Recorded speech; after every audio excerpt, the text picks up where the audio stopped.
So if you've ever made bread at home, you know that it's typically quite a bit different from store-bought, which usually is a good thing. But when it comes to recreating an authentic Philly cheesesteak, there's a specific type of roll that nearly all places use. Amoroso's rolls. Amoroso's. Specifically the Amoroso Baking Company. Now, Amoroso rolls may just look like your typical sort of commercially produced rolls, but when I went to Philly to try cheesesteaks, they honestly blew me away. They were super soft, sort of like a typical store-bought roll, but they also had a really nice chew, along with a soft but sturdy crust that could hold up to the heavy fillings of a cheesesteak. And I've never seen anyone come close to making this style of roll at home, but that doesn't mean I'm not gonna try. Honestly though, I have no idea where to start. How to make soft and fluffy rolls at home. So a lot of the results that I'm seeing are kind of like a Japanese milk bread, which is a style of bread that I like. I've made it quite a few times before, and it is super nice and soft and pillowy, but it doesn't really have that same sort of sturdiness and structure that the Amoroso rolls have. So let's keep looking. Ah, this is what I'm looking for. I think I know what I need to do.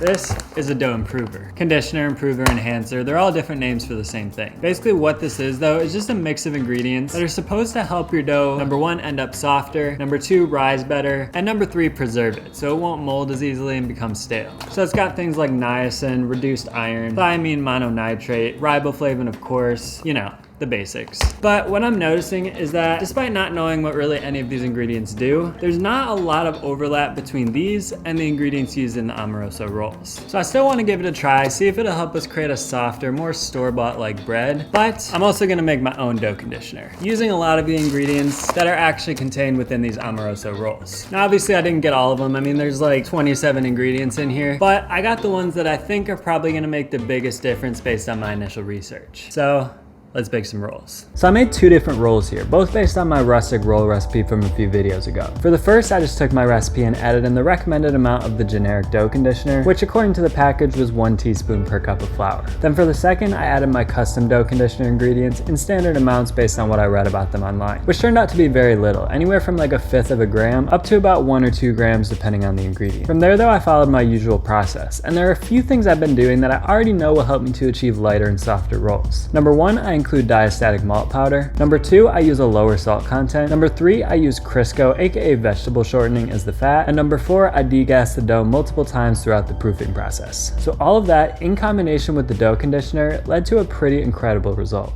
All right, so I've got 3 rolls here so far. This first one was baked using my rustic roll recipe. The second one was baked using the pre-mixed dough improver. And this third one was baked using my dough improver, which contains some of the ingredients used in Amoroso rolls. So in terms of the rise, actually my rustic roll recipe rose the most. Between these other two, there's not a huge difference. It might just take some playing around to get the proofing times right with those extra ingredients added. But let's see how they feel. So the rustic roll is as expected. It's got a nice crusty exterior. It is a little lighter than usual, and that was intentional because I baked at a slightly lower temperature in order to emulate the Amoroso rolls. Now the generic improver, not quite as crusty, and both of these are a little bit more browned as well, probably mostly because of that dextrose that was in there, which of course is a form of sugar. I don't know what it is, but mine is a lot softer. I mean, I think that's as close to a store-bought texture as I've ever made in a homemade roll. All right, well let's give them a try. So we got the rustic roll just as a control. So despite not rising as much, the dough with the improver is definitely a lot softer, a lot more tender, and it has a much nicer, tighter crumb to it. A lot closer to what we're looking for the Amoroso style roll. Really good flavor too. It's got that slight sweetness because of the sugar, but let's give mine a try.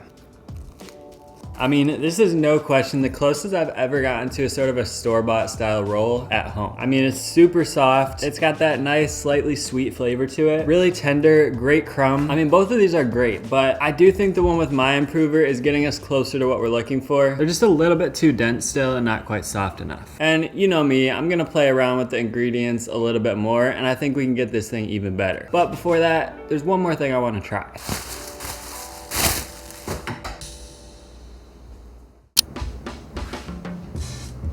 All right, so what I did was just let these rest in a bag overnight because I found that doing that makes them even softer, more like store-bought, and I think it'll give us a better indication of how close we've actually gotten to the Amoroso rolls. And I'm gonna do this blind just to make sure that there's absolutely no bias. My main goal here is just to see which one is softer. I still can't tell any difference between these two. They're still both a lot better. I can open my eyes now.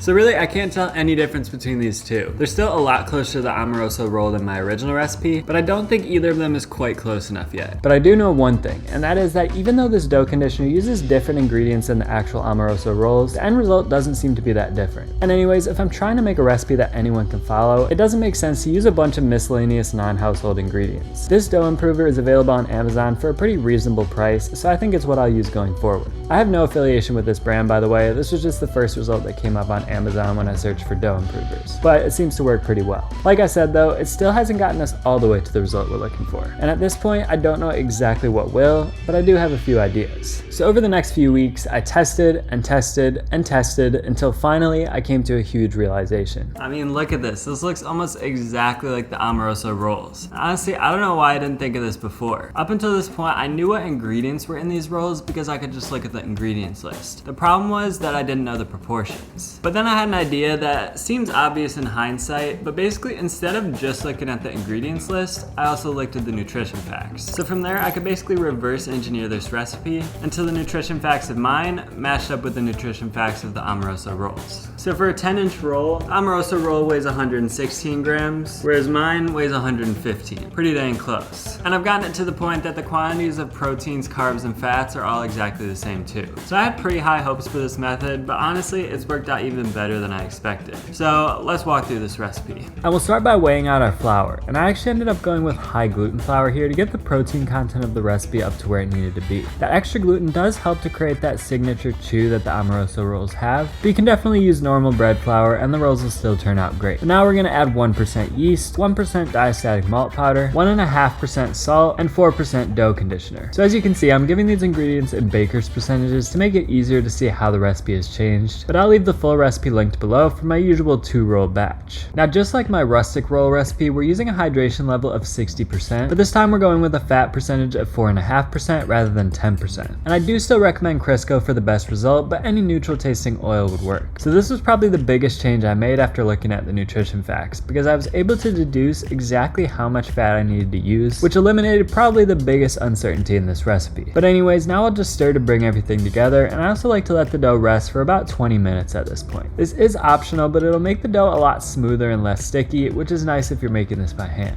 But after that, we'll just knead for about 3 to 5 minutes until the dough is reasonably smooth. Then we'll form it into a ball and let it rise at room temperature until it's just grown by about 25 to 50%, which for me usually takes about 30 minutes, at which point you can divide it into the desired number of pieces and shape them into individual dough balls. And at this point, I'll throw it into my fridge for another rise overnight. But if you don't have time for that, you can definitely just keep it at room temperature instead. Then once those have about doubled in size, we'll roll each one out into a triangle shape using a rolling pin to press out any large bubbles. Then we'll roll them up into logs like so, being sure to close off the seam at the bottom. Then applying even pressure from end to end, press them out like so to form your actual rolls. I also like to push the ends in like so to round them out, but after that I'll place them onto a piece of parchment paper lined with cornmeal and cover them with a dish towel to rise one final time. Now the roll should take about 60 to 90 minutes to fully rise, and remember you can let them go for quite a while here since that dough conditioner has strengthened the gluten network so much. It's pretty hard to overproof these, and I've actually found that generally the longer you let them go, the lighter and softer they'll end up. Within reason, of course. I'd say about 2 hours is the longest you should let them go. But anyways, once they're about 30 minutes out from being ready, you'll want to preheat your oven to 450 degrees Fahrenheit. And I discussed baking methods in a lot of detail in my rustic roll video, but basically the gist of it is that steam is extremely important. Not as much so with these Amoroso style rolls compared to the rustic rolls, but still very important. So my preferred steaming method is to use a covered pan of some sort, and specifically here I'm using my Challenger bread pan. But even just a baking tray with an upside down pan on top works reasonably well. With this recipe though, I found that I get the best results using a little bit less steam, but for a longer period of time. So I'll just add a single ice cube to my Challenger bread pan, or no ice cubes if I'm using the baking pan method. And then I'll bake the rolls covered for the first 12 minutes, and then uncovered for another 2 to 6 minutes, depending on how much browning you want on the rolls. And I do like to rotate them halfway through that uncovered period to ensure even browning. But that's not all, folks. I mean, sure, the rolls are good at this point, but they don't exactly remind me of the Amoroso rolls. To get all the way there, we need to first let them cool completely, which should take about 30 to 60 minutes, and then throw these rolls into a plastic bag for at least 2 to 3 hours, or preferably overnight. After too long though, the quality does start to degrade, so for the best results, you want to use them within about 24 hours.